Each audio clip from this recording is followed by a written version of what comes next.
Without further ado, let me introduce our guest today. So first off, Saeed Amidi, who's our CEO and founder of Plug and Play Tech Center, which is the largest open innovation platform and ecosystem in the world, and one of the most active venture capital firms in North America. Saeed's an entrepreneur.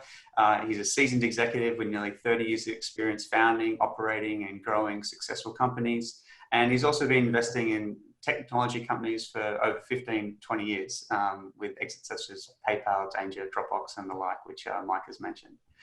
He's a global thought leader and champion of open innovation with a singular passion for inspiring and helping entrepreneurs and corporations succeed. Welcome, Saeed. Thanks for being with us this morning. Great being with you guys. Great event today after Fantastic. 4th of July. That's right. That's right. Look, let's bring up Mike, our special guest. So Mike, as Mike mentioned, is the Executive Vice President and Chief Operating and Financial Officer for PVH, one of the world's largest and most admired apparel companies. And Mike's been with PVH for over 25 years, playing an instrumental role in shaping the strategic direction of the company through large-scale acquisitions of Tommy Hilfiger in 2010 and Warnaco in 2013.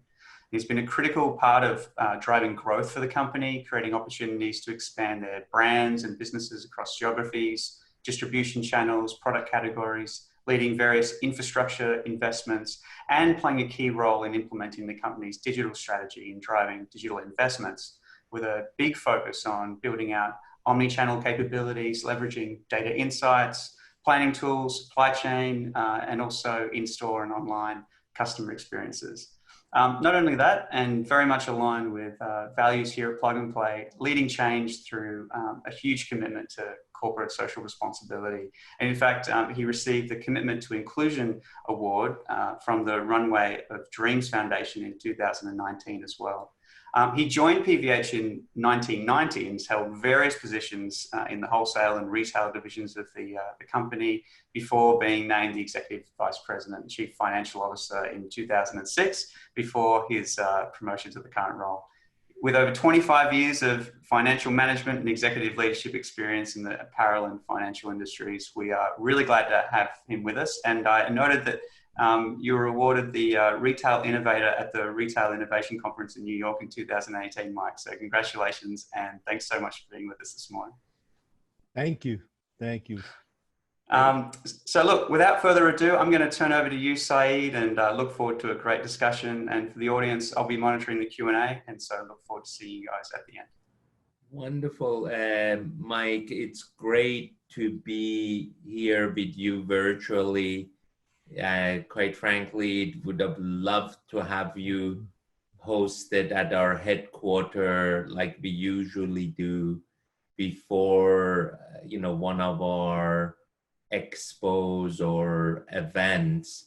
Usually we have this fireside chat as part of our events, but this is the new world we live in.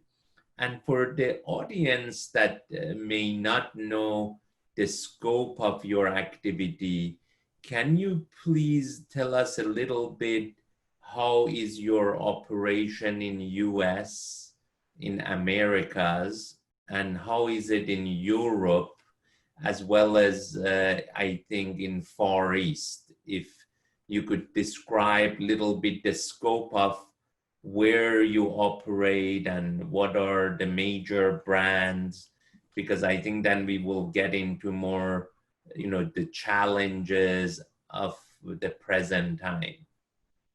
Absolutely. So PVH is the second largest apparel company in the world. We do about $10 billion in revenues in a normal year. We operate basically in every continent. We've got about 40% of our business out of Europe and North America, about 15% in Asia, with the balance being Latin America. We're about 55% wholesale and about 45% retail. We operate, as I just described, very diverse businesses in each region.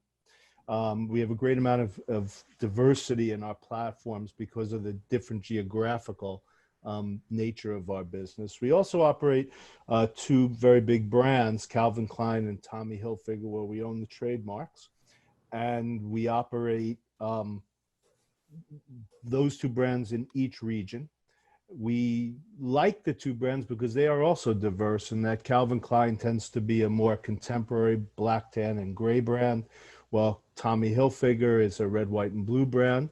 We also have a heritage business, which was the founding roots of the company, very heavy dress shirt business, which operates Izod, Van Heusen, and we do dress shirts for a bunch of different businesses. Wonderful. Thank you so much. You know, this business of 55% wholesale and 45% retail have been affected unbelievably during this past 4 or 5 months. Can you tell us some of the differences that what you had to do, you know, effectively in your wholesale business, and then what did you have to do in your retail business? And then we will dig in a little bit farther into your retail business. Sure. So in each region, it was a bit different, but overall, you know, we saw a global shutdown. So it started with Asia, started with China. We closed our stores, we closed our offices, our customers closed their stores. That moved then to Europe, that moved then to North America. So we were basically not shipping any product to our wholesale customers. We were not selling any product out of our retail channel, but we were operating our e-commerce businesses. And those partners that operated digitally, so our Macy's.com, Zalando, Amazon, Tmall, those businesses operated throughout the pandemic and became the entirety of our business for small periods of time as we were shut down 100%. It was a fascinating time. Yes, you know, like some people, especially during this COVID-19, mentioned that e-commerce, like it took it about 10 years to grow to 10 to 15%, you know, for household purchases. But suddenly in this last 3 to 4 months, it grew another 10 to 15%. I know most of it has to do with food purchases, you know, any sort of medicine or drugs. Like everything has moved online for those products. How has it affected the retail and the fashion brands? Has it had that much bump in e-commerce? So the pandemic was definitely an accelerator. There's just two ways about it. And while it moved grocery shopping, while it moved just about everything on e-commerce, fashion was also part of that move. So we've seen our digital businesses running since the pandemic at triple digits up. So over 100% growth in those businesses since the stores were closed. And that trend has tapered down a bit, but it's still very, very much the fastest growing part of our business right now. It tends to be the smaller part of our business. So coming into the pandemic, or let's say it differently, coming out of 19, we were running at about 12% of our business being our e-commerce. As we moved into the pandemic, that percentage shot way up. And what we thought would be a horizon of probably 4 or 5 years to get to 20% is probably something closer to 2 or 3 years as things normalize. So it's definitely accelerated. And I think everybody bought necessities online during the pandemic, and fashion was no different. We do consider our underwear a fashion business, particularly in Calvin Klein. That business has been unbelievably successful during the pandemic. People bought all sorts of undergarments as they needed them. We also saw an incredible shift towards casual. as opposed to dress up or tailored. So we were coming into this pandemic, and I think we still are the largest dress shirt company in the world, but it's definitely not a business besides the two of us and maybe those on this call that are on video. You're not seeing many people in dress shirts. So there's been a move towards much more casual product, athleisure, fitness. There's also been a move towards tops versus bottoms, which I find fascinating. And I think it's because I can't see your pants, and people want to change their top much more often than their pants. So it's definitely changed trends, but this pandemic has definitely accelerated the digital part of our business. Wonderful. And, you mentioned the shutdown initially in Far East and Europe and then US. We have offices in China, Singapore, and then also Paris, Milan, etc. And it seems like life is little bit faster back to normal, especially in Far East, but also most of our offices in Europe return to office July 1st. Do you see the stores opening up at a faster pace in Europe? And when do you think we will be fully opened in US? So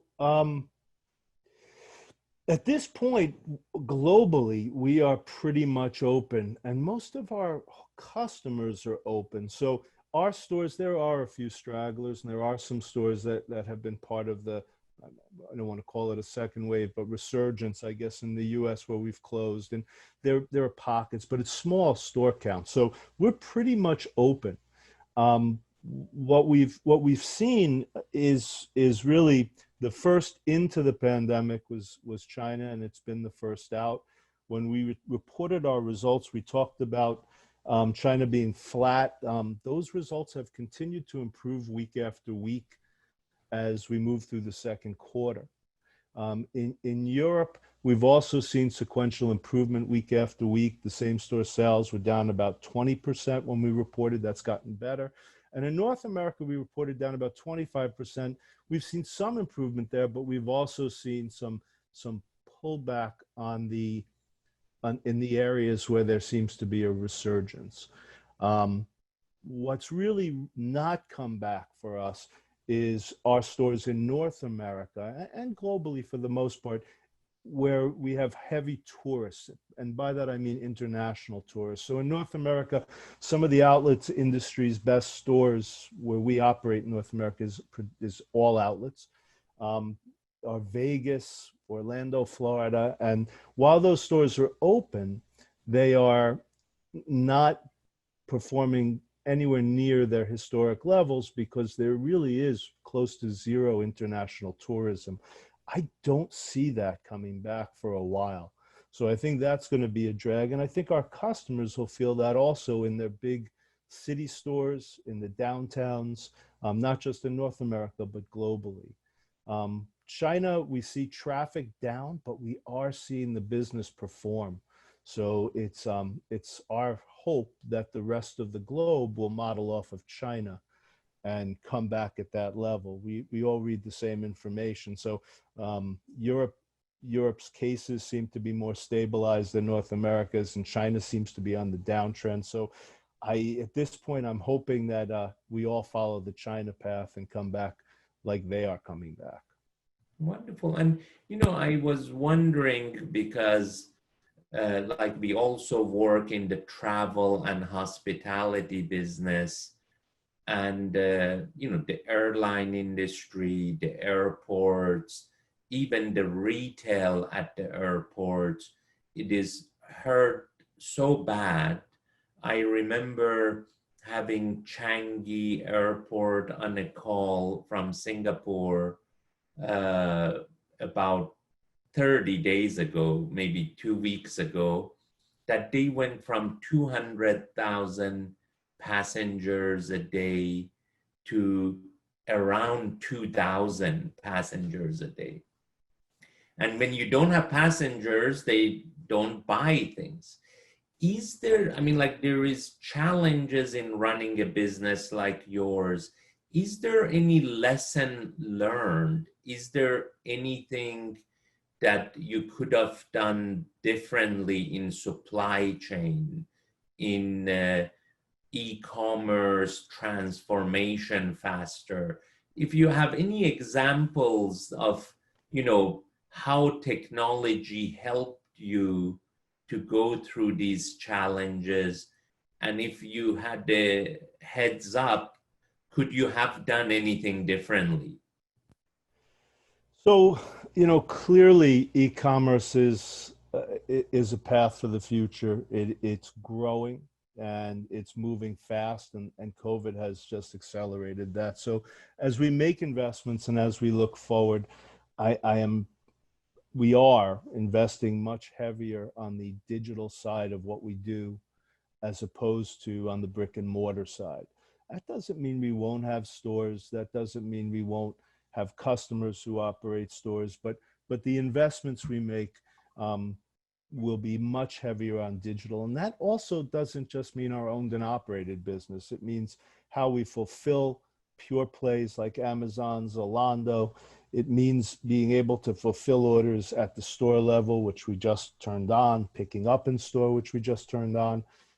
So there's been investments in quick moves towards recognizing that people want, your inventory may not be in the right place because nobody predicted the pandemic to have the impact it did. So being able to ship from store is something that's really become important to us over the last few months. I would also add that the other key for us has been on the supply chain. It's become apparent to us that speed is critical. It may not be revolutionary, but we've done fine with models that didn't have very fast capabilities of bringing product to market. But as we saw the pandemic hit and the shutdown, we operate in Brazil in a platform that does all the production locally and turns goods from start to finish in short periods of time. They had no inventory issues. They had no inventory that didn't sell. They had no inventory that was going to be in the wrong season because they were closed. So getting closer to ordering and getting delivery as needed is going to be for us, and I think the industry, a big push. In fact, even as recently as yesterday, one of my colleagues from Mexico sent me an article that it says 100 of the largest companies in the world are refocusing manufacturing in Mexico instead of China. And it had major brands, major corporations. And do you feel there is going to be a long-term permanent change in how you source, where you source, and where you manufacture product because of this crisis we are in right now?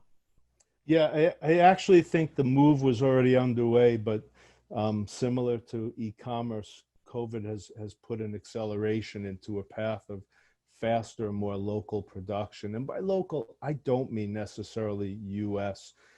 We are working with a group of retailers and some of the best factories in the world to do some domestic production.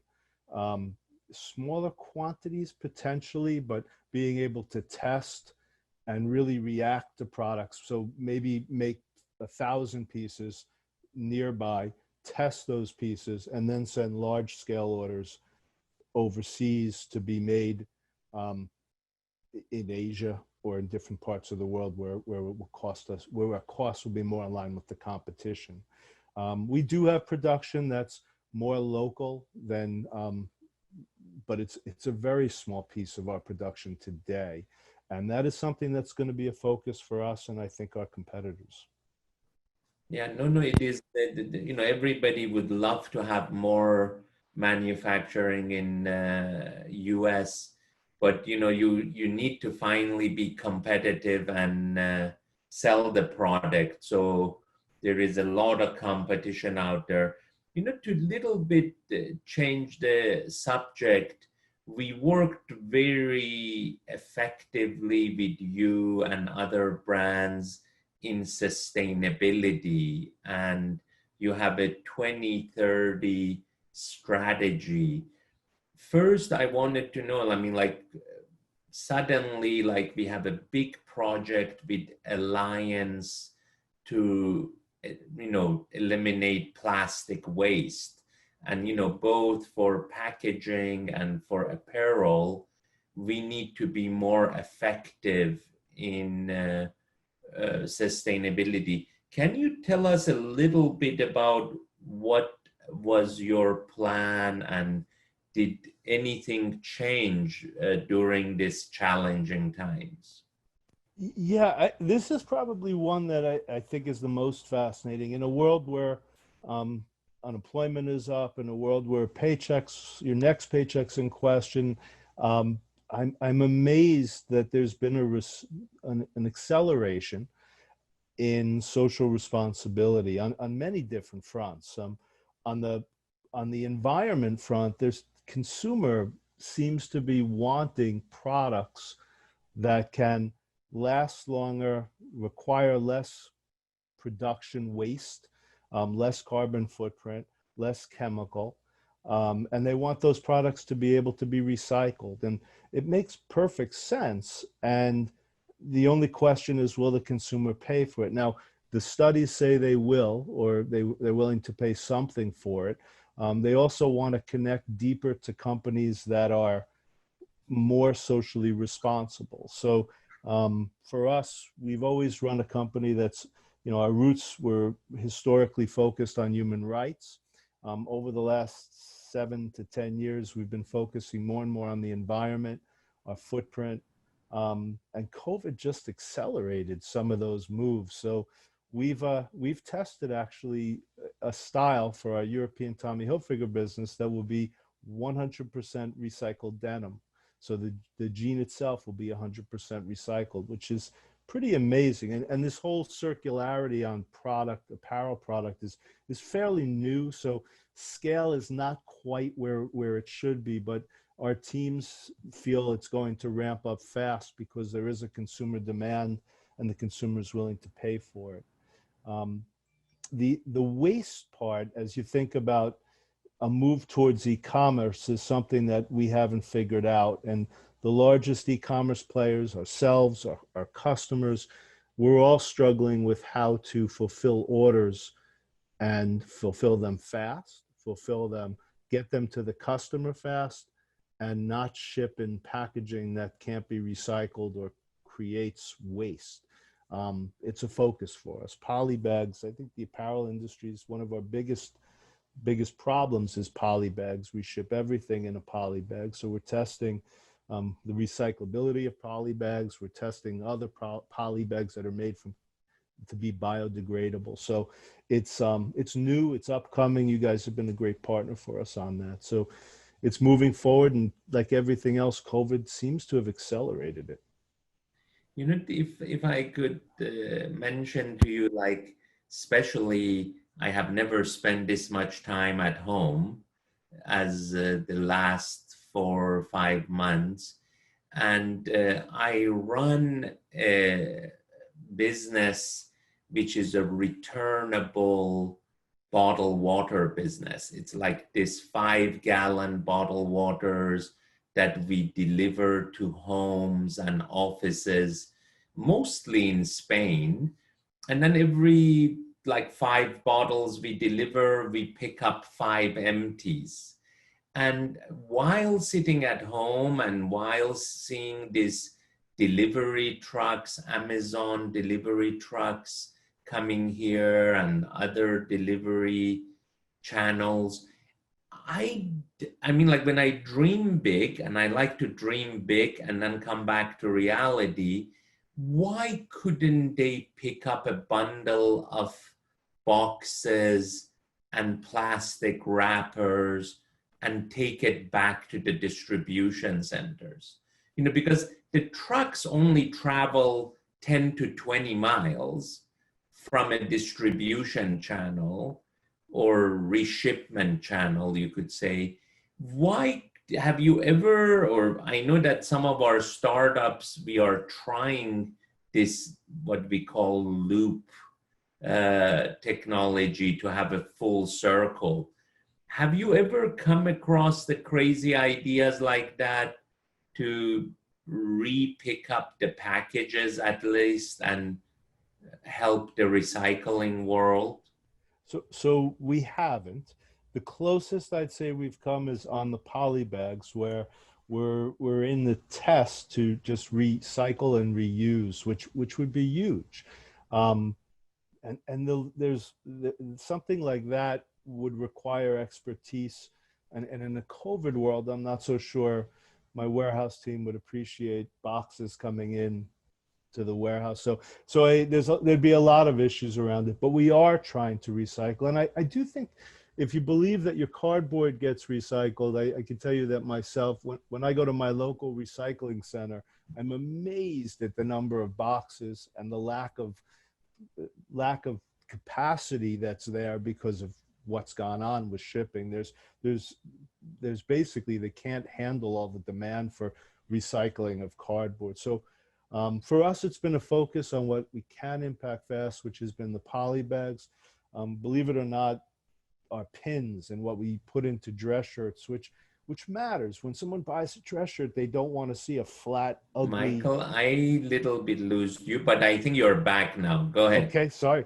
On dress shirts, it's also been fascinating. Our pins hold the dress shirt to make it presentable in a package. If you don't put pins in it, they look like a flat piece of bread. They just don't have any structure. So we've spent time and money on recycled pins and different ways to present, and clips and less clips to be able to use, so we could be more environmentally friendly. And the big culprit on apparel is on the production side. It's the chemical, it's the dye, it's the cotton, it's the water. So for us, it's been a focus on the big controllables and trying to help our farmers and where they grow the cotton, learn how to produce with much less water. And we've made a pledge, which we honored, to get out of all harmful chemicals. So we've moved away from chemicals that are bad for the environment and bad for people. So that's been where we hit first. And now we're moving more and more to how to now hit the e-commerce component and how to ship that more effectively. But as long as the consumer is going to demand 24-hour or 48-hour service, there's also a huge carbon footprint in that piece of the business. So that has to be figured out, and we don't have a solution yet for it. In fact, you brought an interesting point in saying, like, let's say we want to produce and use products with less carbon footprint, you could do it at the growing the cotton level or the farms. You could do it during manufacturing and during shipping and supply chain, and finally post-consumer usage or recycling. Or so it's really, we have to see where in the whole value chain we could make the biggest impact. And we would love to work with PVH on that. Like 2020 for me was supposed to be the sustainability year. We launched a bunch of programs, as I mentioned, with Alliance to End Plastic Waste, with fashion companies. But now even in agriculture and food, being more sustainable product is like a must. It's not anymore good to have. And I think the new generation, like my daughter, is even willing to pay for it. I completely agree. One of the funnest projects one of the funner projects I would say we've tackled at PVH has been the design of product. We have moved, not every product by any stretch, but our business teams have embraced the concept of 3D design. And if you think about the sequence of how product is made, you would design a product, you'd ship a package overseas with the specs behind the product. That product would be made, you'd spend a fortune and be incredibly unenvironmentally friendly by shipping that product on an airplane back as quickly as you could after they made a sample, so you could see it and approve the colors and know what the product would look like. And one of the big advances for us has been a move towards 3D design. We've tackled it on woven shirts and t-shirts. We're now moving it towards some of the more close to body pieces like underwear. And the quality of the photo, the ability of the tool is just fascinating in that you really can't tell the difference if it's a photo versus a 3D design. And we've actually, during the pandemic, we've actually used those 3D designs for e-commerce because we couldn't get into studios and do photo shoots. So it was just a phenomenal change of how we do business during crisis. That's great. And Mike will ask a few more younger generation questions. No, I just wanted to jump in because the questions are rolling in from the audience. We're about 250 strong right now. One question that keeps coming up is around your people. And how you see your people strategy changing given the massive macro changes underway, specifically related to geographic locations, skill sets and capabilities, fixed versus flex employees. I know the associates are very important to you, Mike. Could you just talk a little bit about your people strategy? Yeah, so we've looked throughout this whole process. We sent everyone home. Our intent is to always keep our associates and our customers safe. As we look forward and work through this, we are wrestling with the concept of what the future office looks like. In the last 90 days, we have done a $275 million bank loan. We've done a $175 million Euro bond. We are out in the market on $500 million of bonds. I mean, it's amazing the business you can get done from home. And we didn't really have a tech liberal policy on working from home prior to the pandemic. We were in line. We allowed a day a week, if I'm not mistaken, was the parameter. But this has clearly changed our perspective. Now we all have leases, so for a while I don't have to worry about it. But I would say that we are definitely working on what is the package you need to work at home. Is it a laptop? Is it a monitor, a printer, and a shredder? High-speed internet, all those things. How people reorder paper and toner. It's a bear. And then how often do we work at home? How often do we have to go into the office? And what that's going to look like. We've had critical teams in our offices over the last 30 days, mostly design type projects going on where people wanted to get together to review product and touch and feel a product, look at how things come together, layout styles. So we've allowed critical teams into offices.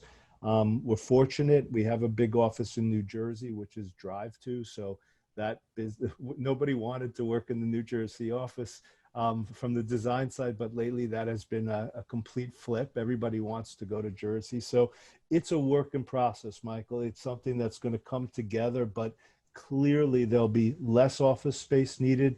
It'll be more communal, less offices, and people will have better tools provided by us to work at home as we move forward.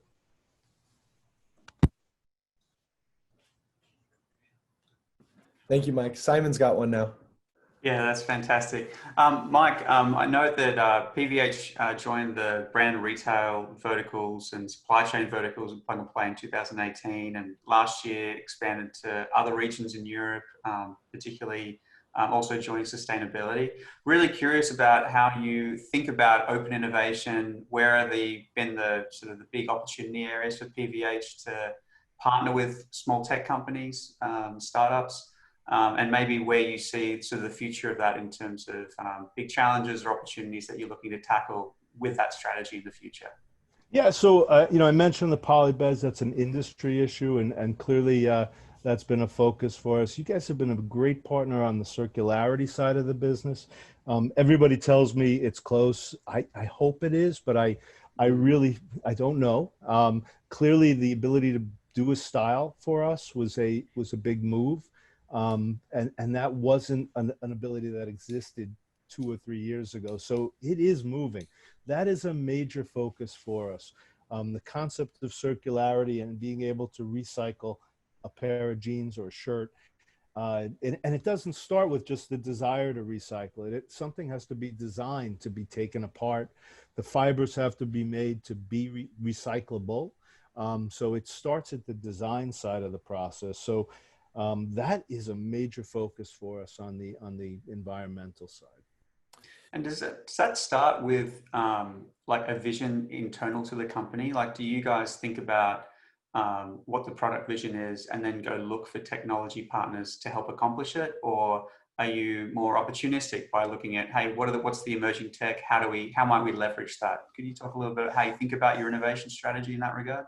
Yeah, I think, look, I wish I could say we are definitely working in small groups in the industry to move different pieces forward on different fronts that we feel are unique to the apparel sector. So human rights in our factories is one, and we have a great group of partner companies we work with.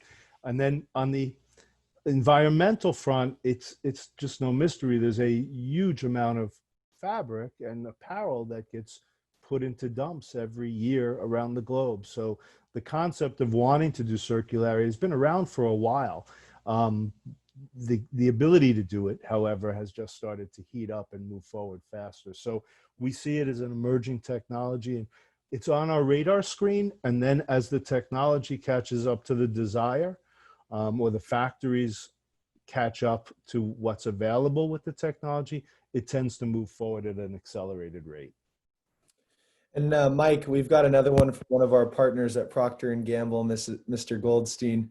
He's wondering if you, as an apparel company, are seeing any shift in terms of how the customer is purchasing trusted brands versus some of the new authentic brands from startups that we're starting to see out there. So for us, it's so hard to read trends during something like this where stores are shut or limited hours, or there's rationing of people into the footprint. So it's hard to tell. Yeah. But what I would expect, or what I was, maybe it's terrible, what I was hoping was there are some startups that are in this space. I'm assuming that those startups are in many cases struggling. They were cash strapped coming in. I do think we'll see some of those startups go away. I do think we'll see a clearing of the playing field. Not that they'll all go away by any stretch. Some are wildly successful, but I do think there'll be a clearing of the field. There'll be the strongest survive. And I don't necessarily think that's the biggest, but I do think it'll be those that have balance sheets that can support. Nobody created a company anywhere that was built to be closed. None of us had a balance sheet or lines of credit that were ready for being shut for 30, 60, 6 weeks on average across each region. So it's going to have there's going to be a casualty effect when this is done, no question. So this is bringing a lot of clarity to the market in many ways, but you're also starting to see a lot of large companies go bankrupt, especially in the apparel industry as well. But I think your stance is that the strong will survive. Yeah, I would say the strong will survive, and PVH has always had a diversified approach. So we do sell pure players, we sell department stores, we have our own stores, we have our own e-commerce. So we haven't put our eggs all in one basket. We sell the moderate channels. We have a business in the more mass channels. So I think what I like about us is that we're diversified in basically geography and in customer base. There's one question sorry, Saeed, go on. No, go ahead, Simon. I think that audience questions are more important than mine. Not at all. Well, one of the things that we often talk about is how established companies transition, their strategies and move change. And you've been at PVH for many years, and this is something that Saeed's inquired about a lot to a lot of our sort of guest speakers on this Fireside Chat program. How have the conversations been, for instance, in moving from single channel to omni-channel? I know you're very passionate about that, but be very curious about the change journey and how you've facilitated that change internally at PVH to either create the burning platform for it or win hearts and minds, or maybe you could talk about how that journey has actually been. You know, that's a great question, and I wish I could say that we've been successful at times and not as successful at times. You know, you do tend to hold on to what you're comfortable with and what you like, and this has been one of our biggest issues. How do you move a big company that's geographically spread out with old technologies? And I think the way to do that is really through education and investment. Yeah. So our teams tend to like what works. If something is going to pay a dividend, like 3D design, I got to, you know, be completely transparent. Going into the pandemic, it was take it or leave it. People liked it, people didn't like it. Somebody liked it on the woven shirt side, so we were moving forward. But Piquet's didn't have a big presence on the platform. As the pandemic hit, people saw the payback, the ability to now get a photo online while your photo studios are shut down, the ability to press a button to send a package overseas. Nobody went to a FedEx to send a tech pack overseas to get the product made. So it became necessary and had a huge win for the team. So as long as there's an ROI and our business teams feel it and see it, it's embraced. If it's something that has a longer term view, sometimes you have to run that road for a while and prove it and really convince people. I find if we force things, we fail. We have to have buy-in from our businesses, and we have an incredible group of leaders in our teams that run the businesses who really have a great sense of what they need. So what I learned, what I believe is if the technology is right, if the retooling is right, our teams will embrace it and pull it forward rather than need to be pushed. All right, Mike, here's one from our friend at Wharton, Joseph Perfetti. What happens to retail distribution post-pandemic? What happens to traditional brick and mortar? It's a great question. And if I knew, I would be, you know, look, I absolutely believe that brick and mortar has a place. I was astounded. You know, I talked about, and I probably wasn't as clear as I could have been. In North America, our international doors have been down, but our domestic doors have been significantly up. They're smaller in scope, but between the stimulus checks, pent-up demand, and a desire to get out of the house, we've seen pluses in those stores for the periods they're open compared to the prior year. We just finished the 4th of July weekend, which I felt good about, and people were out there shopping. People are waiting in lines to get indoors. So it's, I don't think it goes away. Clearly there'll be casualties. I think balance sheets matter. I think having lines of credit and assets and cash and cash and cash and the ability to get cash is key, because this could happen. There could be a second wave. There could be resurgence. There could be sporadic closures. I think diversity is key. Having businesses in different regions is probably more of a plus than is definitely more of a plus than a minus. Product categories that are more basic are key. We're going to evolve. There's going to be a move out. I can't see a big tailored business coming back in the next 6 weeks. So I think there'll still be a move towards casual. I think people are going to still want to buy more casual. So there's going to be casualties. And I think having the resources to survive through this pandemic is really going to be key to what happens to our wholesale accounts. And I think maybe footprints change in our stores. Maybe there could be more kiosk or online shopping from the store shipped to home. More of that type of mentality than stores stocked with product and everything available in the store. Yeah. Over to you, Saeed, I think. Yeah, you know, again, Mike, I am a true optimist, and I feel like with even some of our automotive partners, you know, which is a really expensive purchase when you buy a new Mercedes. When China reopened, they had some of the best sales compared to last year, maybe you know, equivalent or even higher. Do you feel like as soon as people build confidence, there could be a surge in consumer purchases? And do you feel like what people have not purchased in the last 3 to 4 months, they're going to compensate for it later on in September, October? That is there is a theory that there will be a surge in demand. We are, this is, in my opinion, this is not the year to be running after it. I think this is more a year where I'd rather walk away from a sale than have the inventory sitting at the end of the year that didn't sell. So I think for me, this is more about a gross margin opportunity. I think we'd rather have less inventory and get higher gross margins in what I think is going to be a promotional environment. So inventories are key to success right now, how you manage them. So we've seen this pent up demand in each region as stores open. We've seen there's no tourists. We've seen that the local consumer is shopping. And I don't know if it lasts, and I don't know if there's a big Christmas season, because people feel hopefully we'll be back to normal and things will feel better, or there'll be some more normalcy and people will feel better. But I think every retailer is incredibly guarded right now in terms of their inventories. And by that, I mean, I think in every industry, everyone's watching inventories closely and managing what they're bringing in and hoping to get, would rather turn a gross margin dollar profit increase than a sale increase at this point.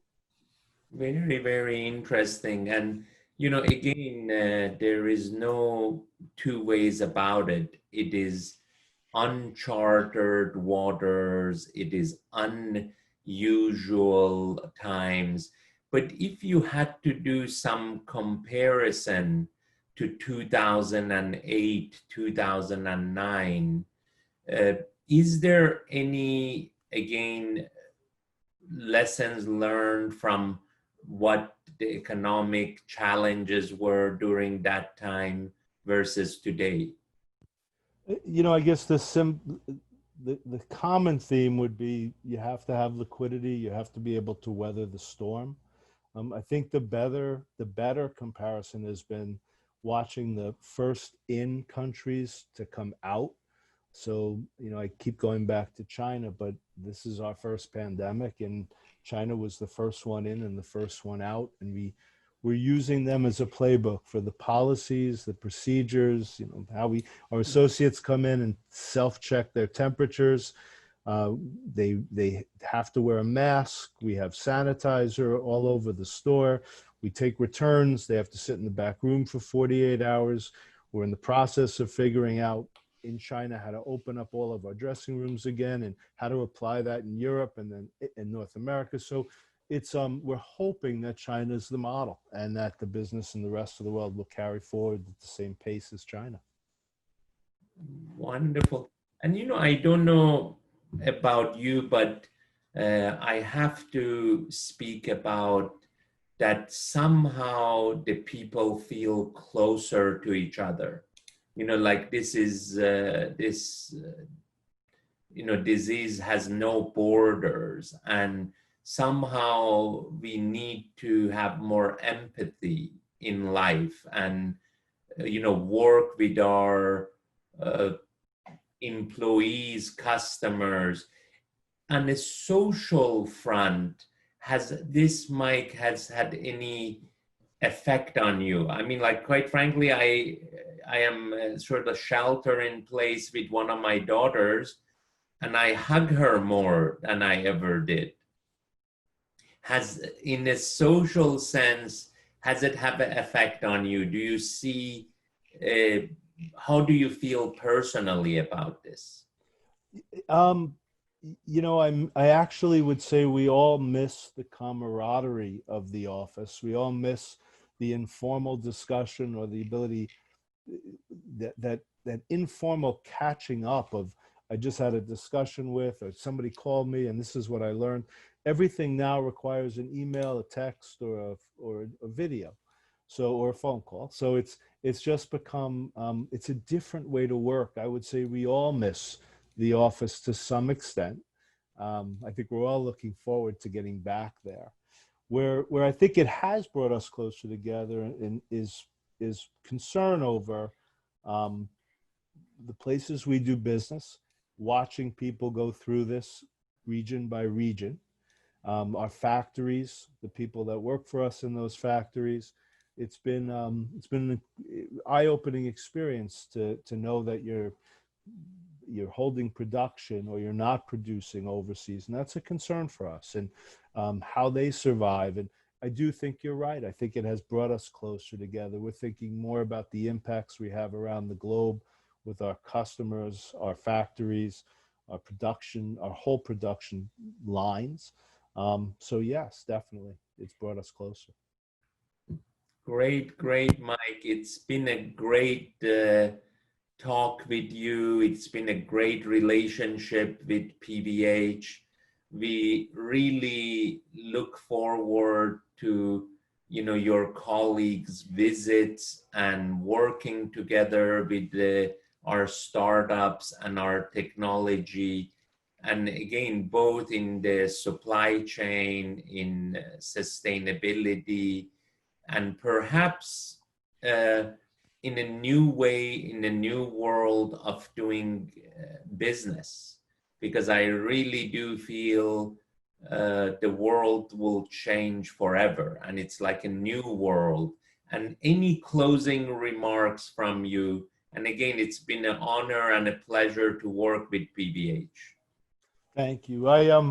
Look, I'll first say I can't wait to be able to come see you. Every time I leave your offices, I feel re-energized. I learned something, and you guys are always on to something before everyone else is. So I'm excited to come back. I can't wait till we travel. You know, in these times, I think it's important to recognize that you just got to be safe. You got to keep your people safe. You have to treat your people right, and it's just an incredibly difficult time. We've done everything we could here to keep our cash coming in, to keep expenses down, and there's nothing fun about it. It's just nothing fun. So I look forward to being back to seeing you guys in person rather than video, and I look forward to being able to travel again, being at a restaurant, and normalcy. I really do. Wonderful, Mike. And it's great having a leader like you on this talk. And I love your, you know, being frank, facing the challenges, but also remaining very optimistic. I really enjoyed that. Thank you. Always a pleasure to see you guys and talk to you guys.